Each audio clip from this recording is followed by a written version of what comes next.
20 जुलैला दिल्ली पोलिसांनी कॉक्रोच जनता पक्षाच्या संसद मार्चला अडवण्यासाठी विद्यार्थ्यांवर लाठीचार्ज केला होता. त्यानंतर देशातील राजकारण ढवळून निघालं. देशात संतापाची लाट पसरली. राहुल गांधींनी तर इंडिया आघाडीच्या खासदारांना घेऊन मोदींच्या निवासस्थानाबाहेर ठिय्या आंदोलन केलं होतं. देशभरातून कॉक्रोच जनता पार्टीच्या आंदोलनाला मोठ्या प्रमाणावर पाठिंबा मिळत होता. तीव्र विरोधानंतर धर्मेंद्र प्रधानांना केंद्रीय शिक्षण मंत्रिपदाचा अखेर राजीनामा द्यावा लागला होता. सरकार बॅकफूटवर गेल्याचं पाहायला मिळालं. त्यात संसदेचं पावसाळी अधिवेशन सुरू आहे. पंतप्रधान नरेंद्र मोदी आणि गृहमंत्री अमित शाह सभागृहात उपस्थित नसल्याने विरोधकांकडून गोंधळ घातला जातोय. विद्यार्थ्यांवरील लाठीचार्जची जबाबदारी घ्यावी अशी मागणी विरोधकांकडून सातत्याने केली जाते. लोकसभेचे विरोधी पक्षनेते राहुल गांधी यांनी लाठीचार्जवरून थेट अमित शहांना जबाबदार धरत त्यांच्या राजीनाम्याची मागणी केली. राहुल गांधी आता थेट मोदी शहांना टार्गेट करतात.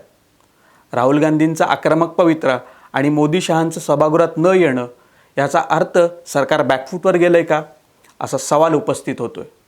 नमस्कार, मी सिद्धेश कदम आणि आपण पाहत आहात महाराष्ट्र टाइम्स ऑनलाईन. संसदेच्या पावसाळी अधिवेशनाच्या पहिल्याच दिवशी म्हणजेच 20 जुलै 2026 रोजी नीट पेपर फुटीविरोधात अभिजित दिपकेंच्या नेतृत्वात कॉक्रोच जनता पार्टीने संसदेवर मोर्चा काढला होता. विद्यार्थ्यांचा मोर्चा रोखण्यासाठी दिल्ली पोलिसांकडून अश्रुधुराचा वापर आणि लाठीचार्ज करण्यात आला. या आंदोलनादरम्यान विद्यार्थ्यांवर झालेला लाठीचार्ज या संपूर्ण घडामोडींची मुख्य ठिणगी ठरली. विद्यार्थ्यांच्या प्रश्नांवरून सुरू झालेल्या या आंदोलनाला सरकारकडून ज्या पद्धतीने हाताळलं गेलं त्यावरून देशभरात संतापाची लाट उसळली. विरोधी पक्षनेते राहुल गांधींनी या संधीचं सोनं करत सरकारविरोधात थेट रस्त्यावर उतरण्याचा निर्णय घेतला. इंडिया आघाडीच्या खासदारांसह पंतप्रधान नरेंद्र मोदींच्या निवासस्थानाबाहेर आंदोलन करत थेट मुद्द्याला राष्ट्रीय मुद्दा बनवलं. या आंदोलनाचा परिणाम असा झाला की मोठ्या राजकीय दबावानंतर आणि देशभर पसरलेल्या असंतोषामुळे केंद्रीय शिक्षण मंत्री धर्मेंद्र प्रधानांना आपला राजीनामा द्यावा लागला. मोदी सरकारमधील मंत्र्याला पहिल्यांदा राजीनामा द्यावा लागणे हा विरोधकांसाठी, विशेषतः राहुल गांधीसाठी खूप मोठा नैतिक आणि राजकीय विजय मानला गेला. सरकार पहिल्यांदा बॅकफूटवर गेल्याचं पाहायला मिळालं. पंतप्रधान नरेंद्र मोदी संसदेत या विषयावर अद्याप बोललेले नाही आहेत, परंतु सध्या सोशल मीडियावर व्हिडिओ पोस्ट करत ते जनतेसोबत संवाद साधतात. हाय फ्रेंड्स, आज तो मन करता है बस आपसे ही बातें करूं. फ्रेंड्स, मैं जानता हूं कि पेपर लीक ये कोई मामूली विषय नहीं है. Thank you friends. आता वळूया महत्त्वाच्या पैलूकडे. शिक्षण मंत्र्यांच्या राजीनाम्यानंतर विरोधक शांत बसतील असं वाटलं होतं, परंतु तसं झालं नाही. उलट विरोधकांचा आक्रमकपणा आणखी वाढला आणि त्यांनी थेट मोर्चा वळवला तो पंतप्रधान नरेंद्र मोदी आणि Amit शहांकडे. The first thing is that we hold Mr. Amit Shah directly responsible for the violence that has taken place against our students. He authorized the shooting of our students. He authorized the use of lethal weapons, pellet guns on our students. So that for us is a fundamental issue. We will not accept our own forces shooting the future of India. So that is going to be a major issue in Parliament. Rahul गांधींनी लोकसभेत थेट विधान केले की गृहमंत्र्यांना दिल्ली पोलिसांकडून सातत्याने briefing केलं गेलं. मी स्वतः अमित शहांना पोलीस अधिकाऱ्यांसोबत बोलताना पाहिले. त्यामुळे आता केवळ दोनच शक्यता आहेत. एकतर गृहमंत्र्यांना कारवाईची माहिती होती किंवा मग त्यांना काहीच माहिती नव्हतं. दोन्ही परिस्थितीमध्ये जबाबदारी निश्चित करायला हवी. पंतप्रधानांनी अमित शहांना पदावरून दूर करून त्यांचा राजीनामा घ्यायला हवा अशी त्यांनी मागणी केली. Now, here's the question. This gentleman over here, as I understand it, is the Home Minister of India. And any action that is taken by police forces or forces associated with the Home Ministry requires his order. When we were at Parliament House, I saw with my own eyes Amit Shah calling the police officers, Home Minister G on the phone. I saw it with my own eyes. I saw Jitendra Singh, the minister, getting call after call from Mr. Amit Shah.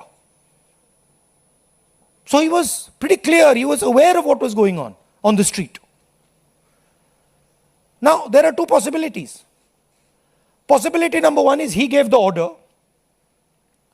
to shoot people with pellet guns, to beat people with lathis with nails, to use electric batons on people, or he didn't know it was happening. Rahul Gandhi आता केवळ सरकारच्या धोरणावरच टीका करत नाहीयेत, तर ते थेट मोदी शहांच्या नेतृत्वाला आव्हान देत आहेत. पंतप्रधान मोदी आणि अमित शहांनी सभागृहात येऊन या विषयावर स्पष्टीकरण द्यावं ही विरोधकांची प्रमुख अट आहे. यावरून दोन्ही सभागृहात विरोधक चांगलेच आक्रमक झालेत. आप बंद कमरे में रह के आप सुन रहे होंगे मेरी बात, लेकिन आप बंद कमरे में रह के बहुत दिन छुप नहीं सकते. एक दिन हम बाहर खींच कर लाएंगे और जनता के सामने हम दिखाएंगे इनके देश में क्या है. जवाब दीजिए. कांग्रेस बोल रही है, जवाब मांग रही है, जवाब दीजिए.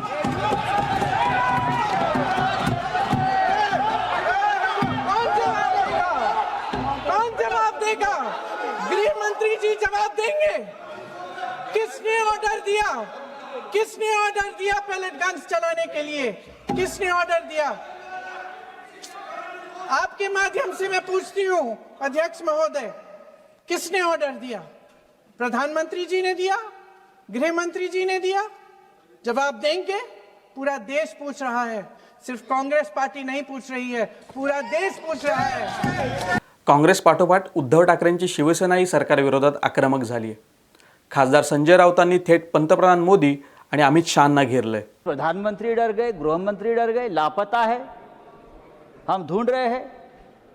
मैं तो एक फिल्म बनाने वाला हूं, लापता गृहमंत्री.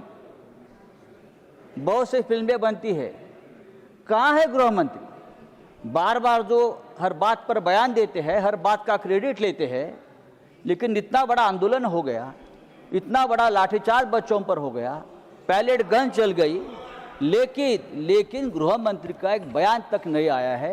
प्रधानमंत्री रात को 12 बजे बयान देते हैं. गेल्या काही काळात सरकार अजेंडा सेट करायचं आणि विरोधक त्यावर प्रतिक्रिया द्यायचे. या आंदोलनानंतर अधिवेशनात राहुल गांधी अजेंडा सेट करतायत आणि सरकार स्पष्टीकरण देत आहे. हा विरोधकांचा मोठा विजय मानला जातोय.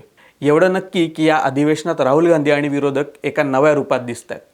त्यांनी विद्यार्थ्यांच्या असंतोषाला अधिवेशनात केंद्रस्थानी आणले आणि मोदी शहांना आरोपीच्या पिंजऱ्यात उभं केलंय. शिक्षण मंत्र्यांचा राजीनामा ही या लढाईची पहिली पायरी होती, पण पंतप्रधान मोदी आणि अमित शहा संसदेत विरोधकांना सामोरं जात काय भूमिका घेतात आणि विरोधकांचा हल्ला हा कसा परतवून लावतात यावर अधिवेशनाचं आणि पुढच्या राजकारणाचं भविष्य अवलंबून असेल. तुम्हाला काय वाटतं? राहुल गांधी खरोखरच सरकारला बॅकफूटवर नेण्यात यशस्वी झालेत की मोदी शहा योग्य वेळेची वाट पाहत आहेत? तुमचं मत आम्हाला नक्की कळवा.